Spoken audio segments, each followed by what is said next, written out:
नमस्कार साथियों, स्वागत है आपका केडी फाउंडेशन ऑनलाइन क्लासेस में। देखिए, पिछले वीडियोस में हमने ज्योग्राफी के बारे में थोड़ा सा देखा और ज्योग्राफी का एक आपने टॉपिक पढ़ा होगा वायुमंडल। ठीक है, तो वायुमंडल में घटना घटती है, वायुमंडल की एक खास परत क्षोभमंडल में। ठीक है, क्षोभमंडल में घटना देखने को मिलती है आपको वर्षा वाली। ठीक है, वर्षा, बादल, मौसम संबंधी घटनाएं देखने को कहाँ मिलता है? क्षोभमंडल में। तो आज उसी एक टॉपिक को, वर्षा और वर्षा के प्रकार टॉपिक को आज हम देखेंगे और बड़ा महत्वपूर्ण टॉपिक है। अक्सर इससे सवाल इस टॉपिक से आते हैं। ठीक है, तो एग्जाम की दृष्टि से आपके लिए कौन कौन से सवाल यहाँ से उठ सकते हैं, क्या क्या चीजें हो सकती हैं, इसका आज हम अध्ययन करेंगे। ठीक है, चलिए शुरू करते हैं। वर्षा और वर्षा के प्रकार। अब देखिए, वर्षा को आप समझते हैं, लेकिन वर्षा को समझने के लिए कुछ चीजों की आवश्यकता है। जैसे कुछ बिंदुओं को आपको समझना पड़ेगा कि वर्षा कब होगी, वर्षा के लिए कौन कौन सी कंडीशन होनी चाहिए, कौन कौन सी वो प्रक्रियाएं होंगी, तो उन चीजों को हम देखते हैं। ठीक है, जैसे देखिएगा, मैंने एक पॉइंट लिखा हुआ है आर्द्रता, ह्यूमिडिटी या जलवाष्प। ठीक है, तो आप समझिएगा कि जलवाष्प क्या होता है या आर्द्रता क्या होती है, तभी आपको वर्षा की प्रक्रिया समझ में आएगी। ठीक है, चलिए समझते हैं। ठीक है, आर्द्रता, आर्द्रता को हम परिभाषित कर सकते हैं कि जल, लिखा हुआ देखिए जल वाष्प, अर्थात जल की गैसीय अवस्था, अर्थात जब जल किसमें चेंज हो जाए?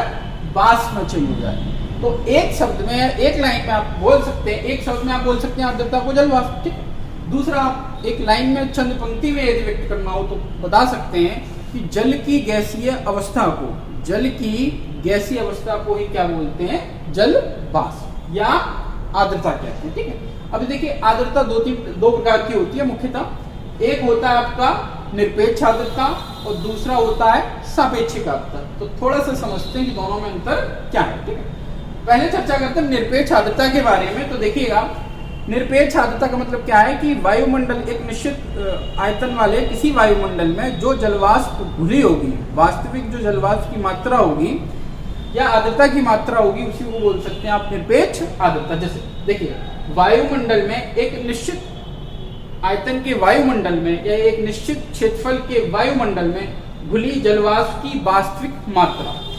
जलवाष्प की वास्तविक मात्रा ही क्या कहलाती है? आपकी निरपेक्ष आर्द्रता। ठीक है, दूसरा समझते हैं सापेक्षिक आर्द्रता। ये महत्वपूर्ण वर्षा के लिए सापेक्षिक आर्द्रता। देखिए, सापेक्षिक आर्द्रता का फॉर्मूला लिखा हुआ है, निरपेक्ष आर्द्रता अपॉन आर्द्रता सामर्थ्य इंटू 100। ठीक है, ये सापेक्षिक आर्द्रता को निकालने का क्या है? फॉर्मूला है। निरपेक्ष आर्द्रता आप समझ गए कि वायुमंडल में घुली हुई जलवाष्प की वास्तविक मात्रा या जल का जो गैसीय रूप है उसकी वास्तविक मात्रा ही क्या है? निरपेक्ष आर्द्रता। आर्द्रता सामर्थ्य क्या है, इसको समझिएगा।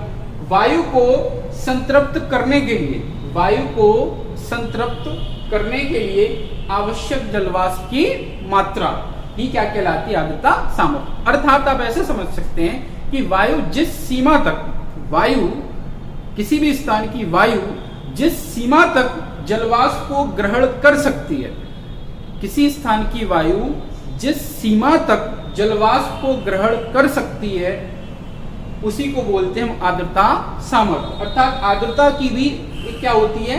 सीमा होती है, एक सामर्थ्य होता है कि उस हद तक, उस सीमा तक ही जलवाष्प ग्रहण होगी, उससे अतिरिक्त नहीं होगी। ठीक है, तो आप ये समझे कि सापेक्षिक आर्द्रता। अब एक बात याद रखेंगे हमेशा कि वर्षा के लिए जो सबसे अनिवार्य घटक होता है वो कौन होता है? आपका सापेक्षिक आर्द्रता, जिसको हम आपेक्षिक आर्द्रता के नाम से भी जानते हैं। जब किसी वायु की सापेक्षिक आर्द्रता कितनी हो जाए? 100%। ठीक है, फिर से सुनिएगा कि जब किसी वायु की सापेक्षिक आर्द्रता 100% हो जाए, तब एक क्रिया प्रारंभ होती है। कौन सी? संघनन। ठीक है, सापेक्षिक आर्द्रता जब तक 100% नहीं होगी तब तक संघनन प्रक्रिया प्रारंभ नहीं होगी, और जब तक संघनन प्रक्रिया प्रारंभ नहीं होगी तब तक वर्षा प्रारंभ नहीं होगी। ठीक है, तो आपने ये कुछ पॉइंट समझे। देखिए, एक अगला पॉइंट देखते हैं, बाष्पीकरण। ठीक है, क्या देखते हैं? बाष्पीकरण। अब देखिए, बाष्पीकरण का मतलब क्या होता है? देखिए, मैंने लिखा हुआ द्रव, द्रव या जल जब किसमें परिवर्तित हो जाए? गैस में। द्रव, लिक्विड चेंज हो रहा है किसमें? गैस में चेंज हो रहा है। तो आप ऐसे बोल सकते हैं, जल जिस प्रक्रिया द्वारा क्या हो जाए? द्रव से गैस में परिवर्तित हो जाए। जल या द्रव जिस क्रिया द्वारा किसमें परिवर्तित हो जाए, गैस में परिवर्तित हो जाए, या आप बोल सकते हैं किसमें परिवर्तित हो जाए, वाष्प में, उसे उस क्रिया को क्या बोलते हैं, बाष्पीकरण बोलते हैं। देखिए एक सवाल आता है कि बाष्पीकरण में अर्थात द्रव से गैस में बदलने के लिए, अर्थात जल से वाष्प में बदलने के लिए, गैस में बदलने के लिए किस ऊर्जा का प्रयोग होता है, तो याद रखेंगे ऊष्मीय ऊर्जा का। द्रव ऊष्मीय ऊर्जा के कारण ही इसमें परिवर्तित होता है गैस में। अर्थात आप ऐसे समझ सकते हैं कि यह क्रिया मुख्यतः डिपेंड करती है टेम्परेचर पर, तापमान पर, ठीक है।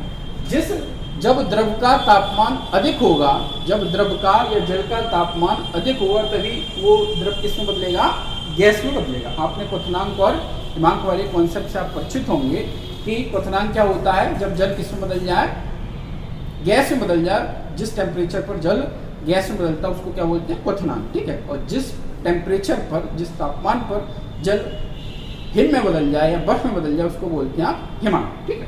चलिए अब दूसरा समझते हैं। आपने द्रव को किस में चेंज कर दिया, गैस में, किस क्रिया द्वारा, बाष्पीकरण द्वारा। दूसरा पॉइंट देखते हैं संघनन। इस संघनन क्या होता है, यहीं से असली कहानी आपकी शुरू होने वाली है। तो देखिएगा लिखा हुआ है जिस क्रिया द्वारा जल वाष्प जल में परिवर्तित हो जाए। अभी देखिएगा यहाँ जल किसमें चेंज हो रहा था, गैस में, अर्थात बाष्पीकरण में द्रव से क्या बन रही थी, गैस। और यहाँ क्या हो रहा है, ये जलवाष्प किसमें चेंज हो रही है, जल में। देखिए द्रव से पहले क्या चेंज हो रहा है, द्रव से पहले गैस बन रही है या वाष्प बन रही है, फिर यह वाष्प किसमें चेंज हो जाए, जल में।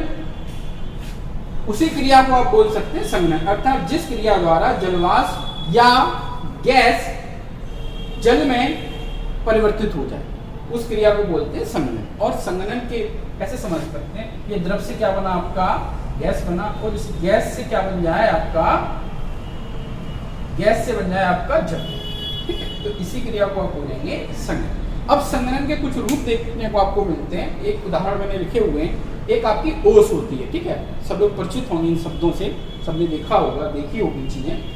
ओस होती है आपकी। एक उदाहरण हो सकता है पाला का। ये सब संघनन के विभिन्न क्या हैं, रूप है। संघनन का मतलब सिर्फ ये नहीं होता है कि बादलों से वर्षा हो रही है, बादल ऊपर, बादल किसमें चेंज हो गए, जल में, और वर्षा हो रही है, ठीक है। संघनन के बहुत सारे रूप हो सकते हैं, जैसे ओस है आपका, जैसे पाला है, ठीक है, तुषार भी बोलते हैं इसको, पाला या तुषार।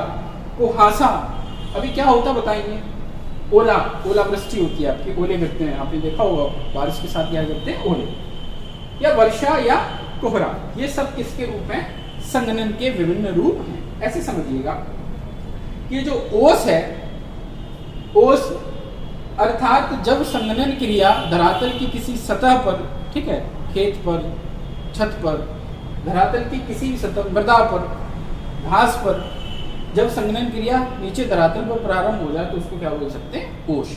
और ये पाला में क्या होता है, पाला में संघनन क्रिया प्रारंभ हो जाती है बहुत कम टेम्परेचर पर, तो ये पाला किस फॉर्म में होगा, आपने देखा होगा गांव वगैरह में कि जो पत्तियां हैं, जो पौधों की या फसलों की पत्तियां होती हैं, उन पर क्या जम जाती है, एक बर्फ की हल्की सी परत, लेयर सा बुरादा टाइप का जम जाता है, उसी को बोलते हैं पाला या तुषार, ठीक है। तो अर्थात संघनन क्रिया यहाँ किस रूप में हो रही है, बर्फ के रूप में हो रही है, ठीक है। आप ऐसे समझिएगा कि जब संघनन क्रिया 0 डिग्री सेंटीग्रेड तापमान से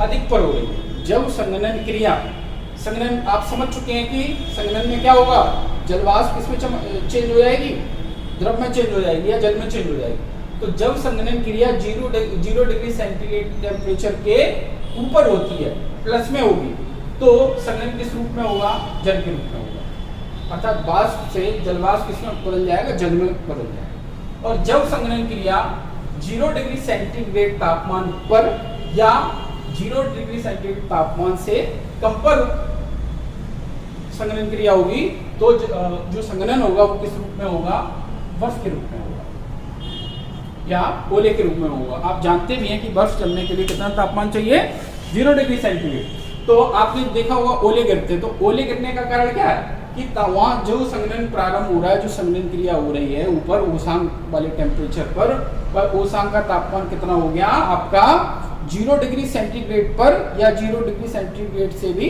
कम पर, माइनस में तापमान होगा, तभी संघनन बर्फ या ओले के रूप में होगा। और जब 0 डिग्री सेंटीग्रेड से ऊपर होगा, 1 डिग्री सेंटीग्रेड पर, 2 डिग्री सेंटीग्रेड पर, तब आपका संघनन किस पे होगा, जल के रूप फॉर्म में होगा। ठीक है, तो आप पहला समझो कुहासा। एक कुहासा भी एक रूप है किसका, संघनन का। ठीक है, कि कुहासे में जैसे आपने कोहरा देखा होगा, ठीक है, तो कोहरा भी क्या है कि धरातल से सटे वायुमंडल में, ठीक है, जब संघनन क्रिया प्रारंभ हो जाए निचली सतह पर, तो वो आपका कोहरा होता है। आपने सर्दियों के मौसम में देखा होगा कोहरा, तो कोहरे में आपकी जो दृश्य क्षमता है, देखने की क्षमता वो कैसी हो जाती है, कम, क्योंकि जल किसमें है, हल्का सा गैसीय फॉर्म में है। ठीक है, अभी कुहासा कोहरे का थोड़ा सा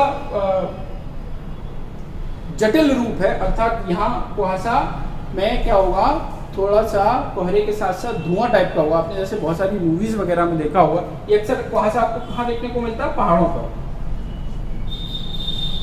या पर्वतों पर देखने को मिलता है। ठीक है, कोहरे के साथ साथ धुआं टाइप का बह रहा होता है। आपने कई हॉरर मूवीज वगैरह में भी देखा होगा कि धुआं टाइप का निकल रहा होता है। ठीक है, ओला आपको बताया कि जब 0 डिग्री सेंटीग्रेड से नीचे माइनस टेम्परेचर पर संघनन होगा तो ओले के फॉर्म में होगा। वर्षा आप अलग से अभी पढ़ेंगे, वर्षा के क्या प्रकार होते हैं। और कोहरा आपको मैंने बताया कि धरातल से सटे हुए वायुमंडल में जब संघनन प्रारंभ हो जाए तो उसको कोहरा बोलते हैं। ठीक है, अच्छा देखिए, एक सवाल आता है कि संघनन क्रिया के लिए वायु की किस प्रकार की वायु की आवश्यकता होती है। तो आप याद रखेंगे, वायु के कुछ टाइप यहाँ हम देखते हैं। एक टाइप होता है आपका, एक वायु होती है ड्राई एयर, जिसको बोल सकते हैं शुष्क वायु। ठीक है, तो शुष्क वायु का मतलब क्या है, शुष्क वायु से ऐसे समझ सकते हैं कि जब किसी वायु की सापेक्षिक आर्द्रता 50% से कम होती है, 50% से कम होती है, तो उसको बोलते हैं शुष्क वायु। ठीक है, एक वायु होती है आपकी आर्द्र वायु। तो जब आर्द्रता आपकी सापेक्षिक आर्द्रता वायु की कितनी हो जाए, 80 से 90% हो जाए, तो ऐसी वायु को बोल सकते हैं आर्द्र वायु, ह्यूमिड एयर, अर्थात उसमें आर्द्रता की मात्रा होगी। अच्छा, वर्षा के लिए सापेक्षिक आर्द्रता कितनी चाहिए, मैंने बताया 100%। ठीक है, तो एक सवाल आता है संतृप्त वायु की, क्वेश्चन सुनिएगा, संतृप्त वायु की सापेक्षिक आर्द्रता या अपेक्षिक आर्द्रता कितने प्रतिशत होती है। तो आप बताएंगे, आपने देखा शुष्क वायु में 50% माइनस 50% से कम, आपने आर्द्र वायु में देखा 80 से 90%, और संतृप्त वायु की सापेक्षिक आर्द्रता कितनी होगी, 100%। अर्थात जब किसी वायु की सापेक्षिक आर्द्रता 100% हो जाए तो ऐसी वायु को क्या बोलेंगे, आपको संतृप्त वायु। और संघनन के लिए या वर्षा के लिए कौन सी वायु की आवश्यकता होगी, संतृप्त वायु की आवश्यकता होगी। ठीक है, चलिए अब हम समझते हैं कि बेसिकली वर्षा और वर्षा के प्रकार कौन कौन से हो सकते हैं। देखिए, अब तक आपने समझा कि पहले जल किस में बदलेगा, वाष्प में बदलेगा, और वाष्प फिर किस में बदल जाएगी, जल में। ठीक है, एक बेसिकली होते हैं कि जल किस में चेंज होगा, वाष्प में चेंज होगा। किस क्रिया द्वारा चेंज होगा, वाष्पीकरण क्रिया द्वारा चेंज होगा। और यह वाष्प पुनः किस में बदल जाए, जल में बदल जाए, तो ये आपका हो गया संघनन, और ये आपका क्या हो गया था, वाष्पीकरण। ठीक है, जल चेंज हो गया वाष्प में, तो वाष्पीकरण, और यही वाष्प पुनः किस में चेंज हो गई, जल में, तो इसी को आप संघनन बोल सकते हैं या वर्षा बोल सकते हैं। ठीक है, अच्छा देखिए, एक क्रिया होती है वर्षण। इसी वर्षा होने के लिए एक क्रिया कौन सी होगी, वर्षण। तो वो इसी संघनन को आप वर्षण भी बोल सकते हैं कि वाष्प जब किस में बदल जाए, जल में बदल जाए, वर्षा हो जाए, तो वह क्रिया जिसके द्वारा वर्षा होती है उसको क्या बोलते हैं आप, वर्षण बोलते हैं। ठीक है, जलवाष्प की महत्वपूर्ण भूमिका इसमें देखने को मिलती है वर्षा। आपने देखा होगा नॉर्मली, अच्छा देखिए उदाहरण देखते हैं। आपने देखा होगा, महसूस किया होगा सब लोगों ने कि आपने कोई ठंडी बोतल देखी होगी कि पानी की कोई ठंडी बोतल हो, और उस बोतल के किनारे आपने देखा होगा कि बोतल की बाहरी सतह पर जल की छोटी छोटी बूंदें क्या हो जाती है, एकत्रित हो जाती है। या आप कोई ठंडा गिलास लीजिएगा, उसमें पानी कैसा ठंडा चिल्ड पानी होना चाहिए गिलास में, तो आपने गौर किया होगा कि गिलास की बाहरी सतह पर जल की छोटी छोटी बूंदें आपको देखने को मिलती है। अच्छा देखिए, अब ऐसा तो है नहीं कि अंदर गिलास के अंदर का जल छेद के द्वारा कहाँ गया हो, बाहर आ गया। या किसी पानी की बोतल की भारी सतह पर आपने छोटी छोटी पानी की बूंदों को देखा होगा, तो ऐसा नहीं हो सकता कि प्लास्टिक को पार करके जल चिपक गया हो बोतल पे।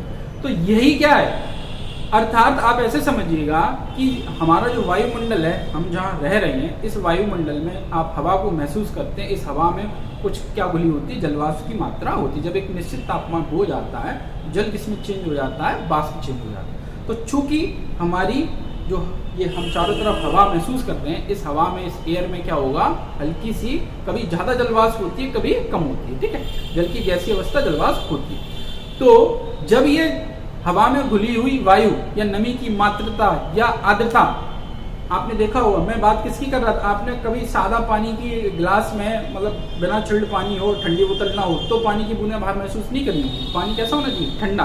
तो ठंडे पानी के संपर्क में, या तापमान कम हुआ तो ठंडे पानी के संपर्क में जब क्या आई, जलवाष्प आई। तो जलवाष्प आई मतलब वायु आई।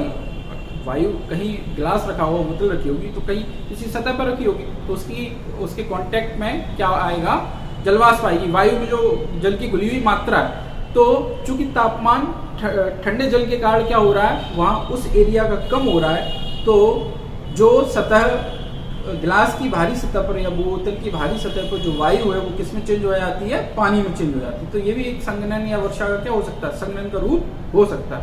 आप गौर करिएगा, ठीक है। चलिए अब थोड़ा सा हम देखते हैं,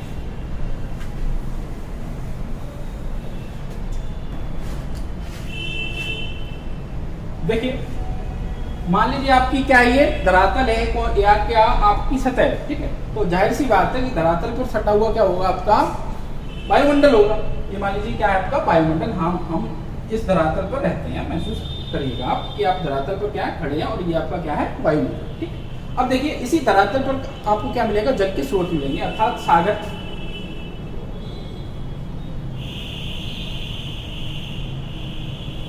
नदियां, पेड़ पौधे आपको कहाँ मिलेंगे, इसी धरातल की सतह पर आपको देखने को मिलते हैं। तो देखिएगा, अभी देखिए मैंने बताया था कि जल किसमें चेंज होगा, जलवाष्प में चेंज होगा। तो जाहिर सी बात है क्या चाहिए, कुछ तापमान चाहिए, क्वथनांक होना चाहिए एक निश्चित की जल किसमें चेंज हो जाए, गैसीय अवस्था में आ जाए, ठीक है। तो इन्हीं सागरों से या महासागरों से या नदियों से जल किसमें चेंज होकर पहले जाता है, जल किसमें बदलता है, गैस। ये जो वाटर है, ये किसमें चेंज हो गया, आपका गैस। और ये जलवाष्प या ये जलवाष्प वायुमंडल की एक सतह पर जा सकती है, निचली भी सतह पर ये संभव हो सकता है, या और हाई सतह पर हो सकता है। आपको मैंने बताया था पिछले वीडियोस वायुमंडल पढ़ाया हो तो बताया होगा कि जल जब क्या हो जाएगा, गर्म हो जाएगा, या वायु जब क्या हो जाती है, गर्म हो जाती है, तो क्या हो जाती है, हल्की हो जाती है। और हल्की होने के बाद वायु का एक गुण होता है, क्या होता है, हल्की वायु ऊपर उठेगी, ठीक है। गर्म वायु नीचे, और वायु जैसे जैसे हल्की होती जाएगी, गर्म होने के बाद वैसे वायु कैसे उठेगी, ऊपर। तो आपका जल ये जो है वो किसमें चेंज हो गया, जलवाष्प में चेंज हो गया, गैस में चेंज हो गया। अर्थात क्या, टेम्परेचर के कारण चेंज हुआ ना, तो जाहिर सी बात है जलवाष्प क्या हुई होगी, हल्की। और ये जलवाष्प कहाँ जाएगी, ऊपर जाएगी। और ऊपर जाने के बाद आपने देखा होगा, आप इसको बादल समझ सकते हैं कि बादल के तौर पर आपने महसूस किया होगा कि आपको आसमान में क्या दिखते हैं, बादल। तो वास्तव में क्या है, वो वास्तव में वह जलवाष्प ही है, जल का की गैसीय अवस्था ही है। और ये बादल जब एकत्रित हो गए, कहीं पे भी हो सकते हैं, निचली सतह पे भी हो सकता है। मैंने आपको बता दिया, ओस, पाला, कोहरा, ये जब संघनन क्रिया बहुत नीचे हो जाए तो ये पेमेंट संघनन के अनुकूल है। जब ये गैसीय अवस्था कहाँ चली जाए, एक अधिक ऊंचाई पर चली जाए, और आपको पता है कि ऊंचाई पर जाने पर क्या होता है, जैसे हाइट ऊपर बढ़ेगी तापमान क्या होगा, आपका कम हो जाएगा। ये सब चीजें मैं आपको समझा चुका हूँ। इसीलिए कहता हूँ कि यदि आज का वीडियो आप देख रहे हैं, समझ में ना आ रहा हो, तो आप वायुमंडल वाले टॉपिक को देखिएगा, समझिएगा। तो कोई किसी भी टॉपिक को कनेक्ट करने के लिए उसकी जो पिछले टॉपिक्स हैं वो आपको देखने चाहिए, आपको आने चाहिए, ठीक है। तो जो बच्चे आज पहली बार ये वीडियोस देख रहे हो, उनसे मेरा आग्रह है कि वो पुराने वीडियोस देखें, ठीक है। ज्योग्राफी के जो टॉपिक्स हो चुके हैं उनको देखिएगा, ठीक है। तो ये जल गैस बन के कहाँ जा रहा है, ऊपर जा रहा है। ऊपर हाइट बढ़ने पर तापमान क्या हो रहा है, कम हो रहा है। तो जब इन जो गैसीय अवस्था है, जो जलवाष्प है, जब बहुत अधिक ठंडी हो जाएगी, अर्थात एक बिंदु होता है कौन सा, ओशान, या इसी को बोल सकते हैं संतृप्त, ठीक है। वायु की आपेक्षिक आर्द्रता 100% हो जाती है, तो वायु कैसी हो जाती है, संतृप्त। या ओसान की स्थिति होने पर क्या होगा, एक निश्चित तापमान जब कम हो जा रहा है तो क्या होगा, ये जो आपके बादल हैं ये पुनः किसमें चेंज हो जाएंगे, पुनः जल के रूप में या वर्षा के रूप में आपको नीचे देखने को मिलते हैं। ठीक है, जल किस में चेंज हुआ, जलवाष्प में चेंज हुआ, गैस में चेंज हुआ, अर्थात बादल आप समझ सकते हैं ये क्या हो गए आपके बादल। और जब ये बादलों को एक निश्चित तापमान मिल जाता है, एक निश्चित तापमान पर ये वायु संतृप्त हो जाती है, बादल संतृप्त हो जाते हैं, जलवाष्प संतृप्त हो जाती है, या उष्मांक बिंदु जब आ जाता है तो क्रिया कौन सी प्रारंभ होगी, संघनन। और ये संघनन क्रिया जैसे ही प्रारंभ होगी वैसे देन क्या होने लगेगी, आपकी वर्षा प्रारंभ हो जाएगी। ठीक है, तो आपने वर्षा के विभिन्न स्वरूपों को देखा कि वर्षा के कौन कौन से कारण हो सकते हैं, क्या क्या चीज़ें चाहिए, उसके लिए हिमांक चाहिए, बाष्पीकरण चाहिए, उष्मांक चाहिए। ठीक है, तो तमाम चीज़ें हो गई। अब हम और इससे आगे टॉपिक को बढ़ाते हैं और देखते हैं जहाँ से आपके सवाल अक्सर पूछे जाते हैं कि वर्षा के प्रमुख प्रकार कौन कौन से हैं। ठीक है, आपने वर्षा के स्वरूप को समझा कि वर्षा कैसे होती है। अब हम देखते हैं वर्षा के कौन कौन से प्रकार होते हैं। तो एक वर्षा का प्रकार होता है पर्वतीय वर्षा, संवहनी वर्षा होती है एक टाइप की, एक चक्रवाती वर्षा होती है। ठीक है, तो ये कुछ टाइप से इनको समझना, एक अम्ल वर्षा होती है। तो आप ये कुछ पॉइंट समझेंगे जहाँ से सवाल आ। तो पहला देखते हैं पर्वतीय वर्षा कैसी होती है। अच्छा, याद रखिएगा विश्व में अधिकांश जो वर्षा होती है वो कौन सी वर्षा होती है, पर्वतीय वर्षा। या भारत में भी जो वर्षा की अधिकांश मात्रा देखने को मिलती है तो उसमें एक कारण है कि देखिए आपका, जैसे आपने अभी समझाते हैं, आपने देखा होगा कि भारत में सर्वाधिक वर्षा वाला स्थल कौन सा है, मौसिनराम। उससे पहले कौन सा था, चेरापूंजी। तो ये चेरापूंजी और मौसिनराम की जो वर्षा है, या जो वार्षिक औसत वर्षा भारत में सर्वाधिक या विश्व में सर्वाधिक वर्षा देखने को मिलती है। तो ये जो वर्षा का प्रकार है आपको चेरापूंजी और मौसिनराम में देखने को मिलता है। कौन सा प्रकार आता है, पर्वतीय वर्षा का एक रूप है। देखिए थोड़ा समझते हैं, यहाँ से सवाल कुछ बनते हैं। पर्वतीय वर्षा तो जाहिर सी बात है, पर्वत के सहारे होने वाली वर्षा को क्या बोलते हैं, पर्वतीय वर्षा। आप ऐसे समझिए कि एक पर्वत है और ये एक पर्वत का एक ढाल ये है और एक पर्वत का एक ढाल ये है। ठीक है, पर्वत इसी टाइप का होता है, पर्वत का एक ढाल ये हो गया, एक ढाल ये हो गया। तो जब आर्द्र हवाएं, देखिएगा पर्वतीय वर्षा क्या होती है, इंपॉर्टेंट, जब आर्द्र हवाएं पर्वत के एक ढाल के सहारे कहाँ चढ़ती हैं, ऊपर चढ़ती हैं। आर्द्र हवाओं का मतलब अभी आप जलवाष्प पढ़ चुके हैं कि जलवाष्प या जल की जो गैसीय अवस्था है या उनको आर्द्र हवाएं बोल सकते हैं। जब आर्द्र हवाएं किसी पर्वत के सहारे ऊपर चढ़ती हैं, पर्वत के जिस ढाल के सहारे ऊपर चढ़ती हैं, देखिए ये चढ़ रही है, मान लीजिए यहाँ कहीं कोई सागर रहा होगा, ठीक है, कोई सागर रहा होगा, यहाँ से जलवाष्प बनी होगी, और जलवाष्प जब किसी पर्वत के सहारे, जिस पर्वत के ढाल के सहारे ऊपर चढ़ती है, उस ढाल को क्या बोलते हैं, पवनमुखी ढाल।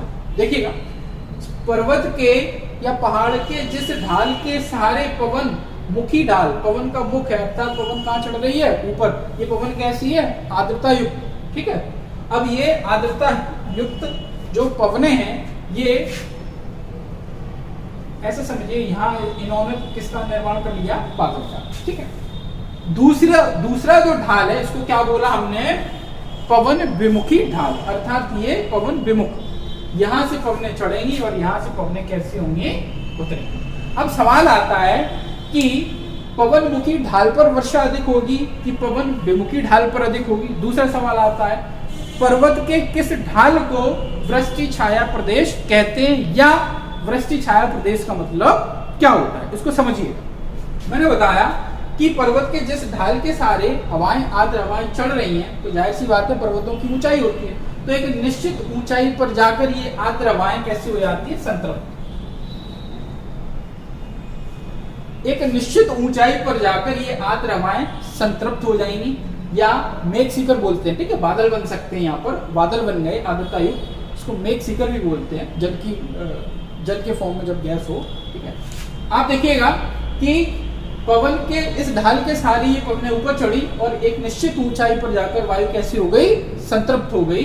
ये आर्द्र हवाएं बहुत अधिक ठंडी हो गई, संतृप्त हो गई। वैसे ही आपने देखा होगा कि पहाड़ों पर ऊंचाई पर जाने पर पहाड़ कैसे होंगे, ठंडे, या कहीं पे भी ऊंचाई पे जाएंगे तो तापमान कम होगा, अर्थात ठंडक होगी। तो ये आर्द्र हवाएं और अधिक ठंडी हो जाती है और एक निश्चित तापमान पर जाकर निश्चित कम तापमान हो जाता है, तो ये वायु संतृप्त होकर क्या कराती है,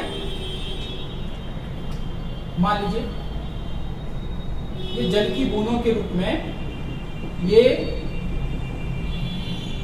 जल की बूंदों के रूप में क्या करा रही है, वर्षा करा रही है, ठीक है, वर्षा करा रही है। अब देखिएगा, अब ये जो कुछ हवाएं जो इस ढाल के सारे कैसे ऊपर चढ़ जाएंगी, आप समझिएगा जो अधिकांश वर्षा देखने को मिलेगी वो इसी ढाल के सारे हो जाएगी, पवनमुखी ढाल के सारे अधिकांश वर्षा हो जाएगी, ये संतृप्त हुई वायु होगी। इन संतृप्त होने से जो वायु बच जाएगी वो पर्वत के इस विमुखी ढाल के सहारे क्या होगी, नीचे।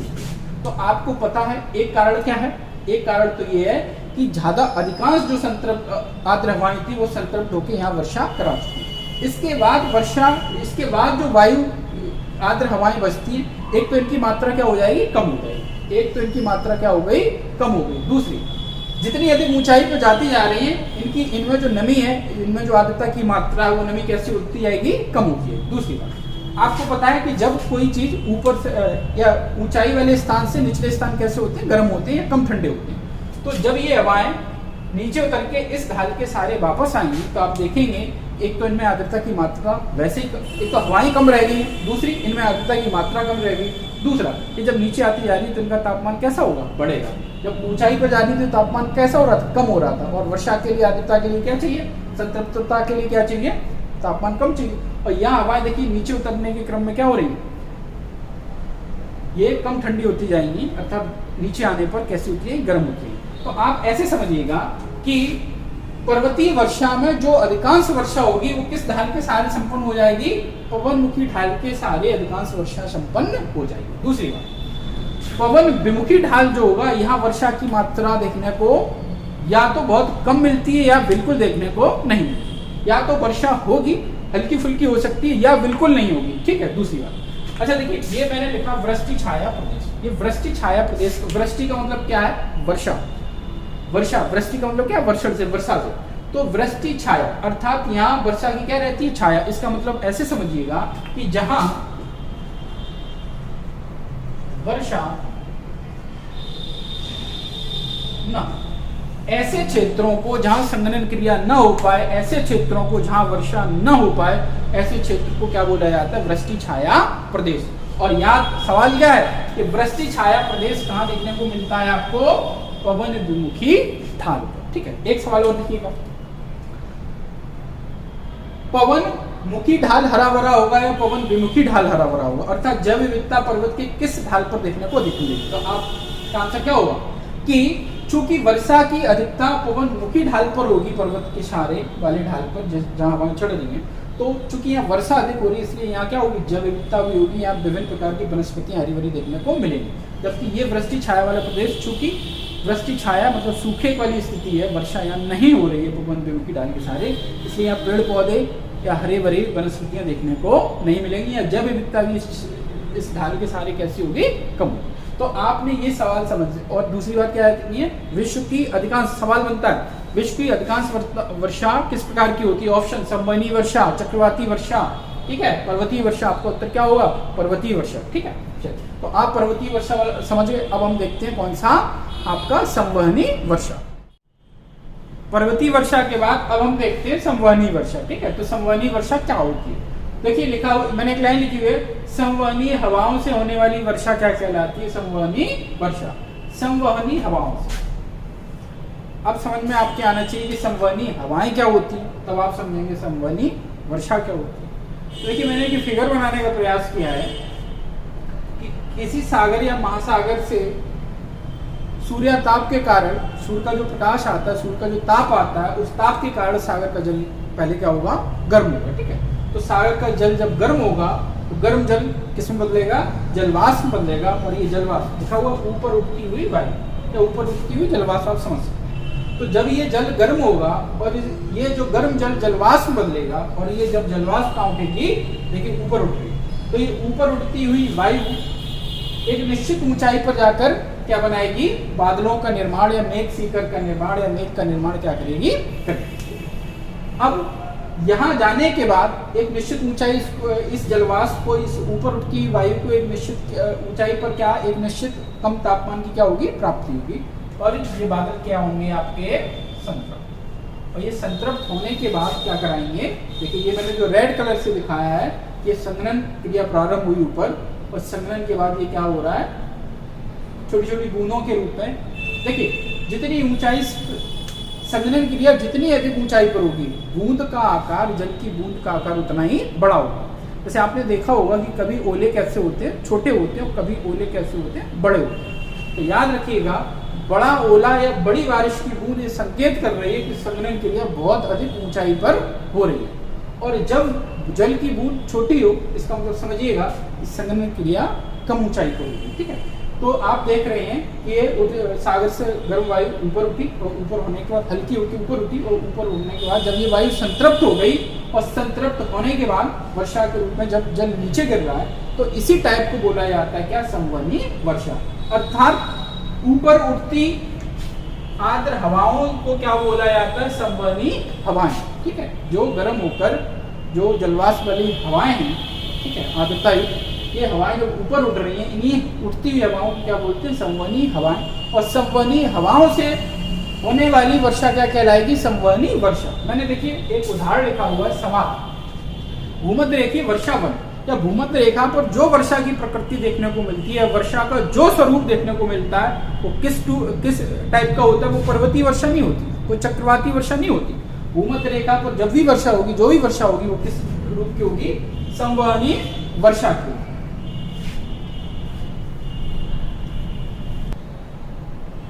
देखिए जैसे भूमध्य रेखीय वर्षा मैंने आपको बताया, तो थोड़ा सा समझिएगा कि ये आपकी पृथ्वी है, और पृथ्वी को जो बीच से रेखा काटती है उसको बोलते हैं भूमध्य रेखा। भूमध्य रेखा, भूमध्य रेखा। अब इस भूमध्य रेखा के आसपास का जो क्षेत्र है उसको बोलेंगे भूमध्य रेखीय क्षेत्र, और भूमध्य रेखा के आसपास यदि वर्षा हो रही है तो उन्हें बोलेंगे भूमध्य रेखीय वर्षा। अब यदि वहां वन है, जाहिर सी बात है जहां वर्षा होगी तो वहां वनों की अधिकता देखने को मिलेगी, इसलिए ऐसे क्षेत्र को बोलते हैं भूमध्य रेखीय वर्षा। बेसिकली ये 0 डिग्री पर होता है। मैं पहले जो आपकी ज्योग्राफी के जब टॉपिक स्टार्ट हुए थे तो मैंने आपको अच्छा देशांतर पढ़ाए थे, इसीलिए कहता हूँ कि पुराने वीडियोस देखते रहिए। जो बच्चे पहली बार ये वीडियो देख रहे हैं वो पुराने वीडियो देखें। देखिए भूमध्य रेखा ये 0 डिग्री है, इसके ऊपर इसका आसपास का क्षेत्र मान लीजिए 5 डिग्री आप ऊपर चले जाइए नॉर्थ में, और 5 डिग्री नीचे साउथ।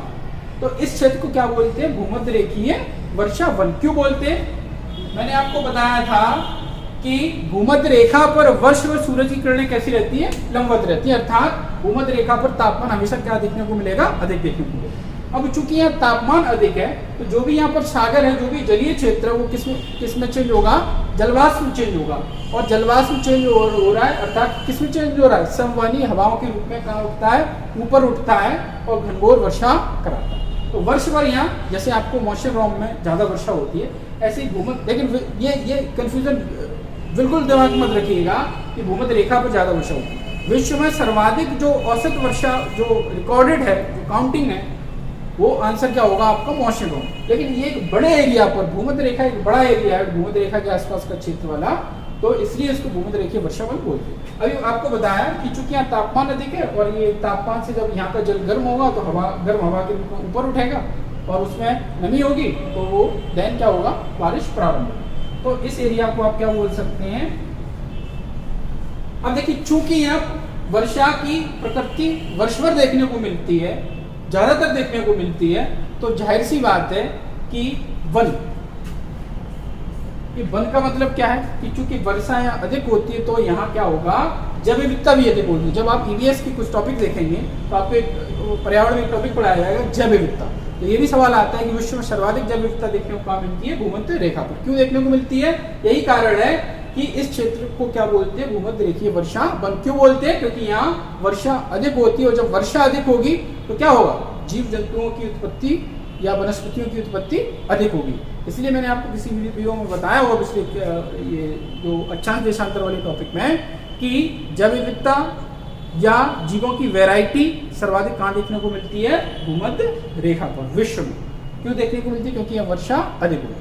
तो आप कुल मिला के आपने मोटे तौर पर समझा कि संवहनी वर्षा किस टाइप की होती है, विश्व में सर्वाधिक कहाँ होती है। ठीक है, चलिए, तो आपने वर्षा और वर्षा के प्रकारों में एक पर्वतीय वर्षा समझ ली और एक आपकी संवहनीय वर्षा समझ ली। अब आपके कुछ वर्षा के रूप और रह गए हैं, जैसे चक्रवाती वर्षा क्या होती है, ठीक है, अम्ल वर्षा क्या होती है, ठीक है, कृत्रिम वर्षा क्या होती है। तो ये कुछ टॉपिक्स हैं, ये आपको ये इनसे संबंधित जो इस चैप्टर से छूटा है, चूंकि वीडियोस काफी लंबा हो जाएगा, तो इससे रिलेटेड, वर्षा से रिलेटेड जो भी महत्वपूर्ण प्रश्न कौन कौन से हो सकते हैं और वर्षा के कौन कौन से प्रकार हो सकते हैं, ये हम नेक्स्ट वीडियो में समझेंगे, ठीक है।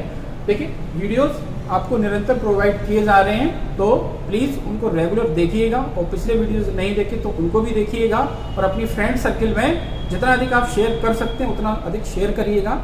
और चूंकि आपके लिए अथक परिश्रम किया जा रहा है, मेहनत की जा रही है, तो आप वीडियोस को लाइक और शेयर अवश्य करें, और चैनल यदि सब्सक्राइब नहीं किया है तो चैनल को प्लीज़ सब्सक्राइब करें। ओके, जुड़े रहिए, मिलते हैं फिर नेक्स्ट वीडियो में।